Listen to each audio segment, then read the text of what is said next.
നമസ്കാരം. അപ്പോൾ ഞാനൊരു പുതിയ വീഡിയോയുമായിട്ട് വന്നിരിക്കുന്നതും ഒരു സന്തോഷ വാർത്ത നിങ്ങളോടൊപ്പം പങ്കുവയ്ക്കാൻ വേണ്ടിയാണ്. ഞാൻ കഴിഞ്ഞ ദിവസങ്ങളിലായിട്ട് 2 വീഡിയോകൾ നിങ്ങളുടെ എല്ലാവരുടെയും മുൻപിൽ സമർപ്പിച്ചിരുന്നു. നോർക്ക കെയറുമായിട്ട് ബന്ധപ്പെട്ട് നോർക്കയുടെ ഇൻഷുറൻസ് പദ്ധതിയിൽ ഞാൻ ചേർന്നതിന് ശേഷം എനിക്കതിൻ്റെ രജിസ്ട്രേഷൻ നടപടികൾ നടപ്പിലാക്കുവാൻ വേണ്ടി 2 ആഴ്ചയായിട്ടും അവർ ഇന്ന് നാളെ എന്ന് പറഞ്ഞ് ഒരു 3-4 പ്രാവശ്യം എന്നെ കളിപ്പിക്കുന്നത് മാത്രമല്ല, പിന്നീട് അവരെ വിളിച്ചു കഴിഞ്ഞാൽ ആരും ആൻസർ ചെയ്യാതെയും ആരും പ്രതികരിക്കാതെയും ഇരുന്നപ്പോഴാണ് അത്രയും ശക്തമായ ഭാഷയിൽ എനിക്ക് സംസാരിക്കേണ്ടി വന്നത്.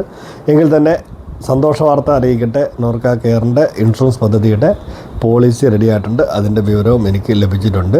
അപ്പം അത് അവർ ഔദ്യോഗികമായിട്ട് വാട്സാപ്പിലൂടെയാണ് അറിയിച്ചത്. ആ സമയത്ത് തന്നെ ഞാൻ എൻ്റെ ആപ്ലിക്കേഷനിൽ വന്ന് കയറി കഴിഞ്ഞപ്പോഴത്തേനും അതിൽ ആക്ടിവേഷൻ്റെയും എൻ്റെ കാർഡിൻ്റെ കോപ്പിയും ഇലക്ട്രോണിക്സ് കോപ്പിയും എനിക്ക് അതിനകത്തൊന്ന് ലഭിച്ചിട്ടുണ്ട്. അപ്പോൾ ആ വിവരവും സന്തോഷപൂർവ്വം നിങ്ങളോട് പങ്കുവയ്ക്കുകയാണ്. അതോടൊപ്പം തന്നെ നോർക്കയോട് പറയാനുള്ളത്, നോർക്ക കെയറിനോട് പ്രത്യേകിച്ച് പറയാനുള്ളത്, നിങ്ങളുടെ കസ്റ്റമേഴ്സ്, നിങ്ങൾ എന്തായാലും ചെയ്യുന്നത് സാമൂഹ്യ സേവനം എന്നുള്ളതിനേക്കാൾ ഉപരിയായിട്ട് പ്രോഫിറ്റബിൾ ആയിട്ടുള്ളൊരു ബിസിനസ് തന്നെയാണ്. അതങ്ങനെ തന്നെ ആയിരിക്കണം, അല്ലെങ്കിൽ അതൊരിക്കലും ശാശ്വതമാകില്ല. അപ്പോൾ അത്തരത്തിലുള്ള കാര്യങ്ങൾ ചെയ്യുമ്പോൾ കസ്റ്റമർ ഈസ് ദ കിങ് എന്ന് തന്നെ നിങ്ങളുടെ ഒരു ആപ്തവാക്യമായിട്ട് നിങ്ങൾ ഉപയോഗിക്കണം.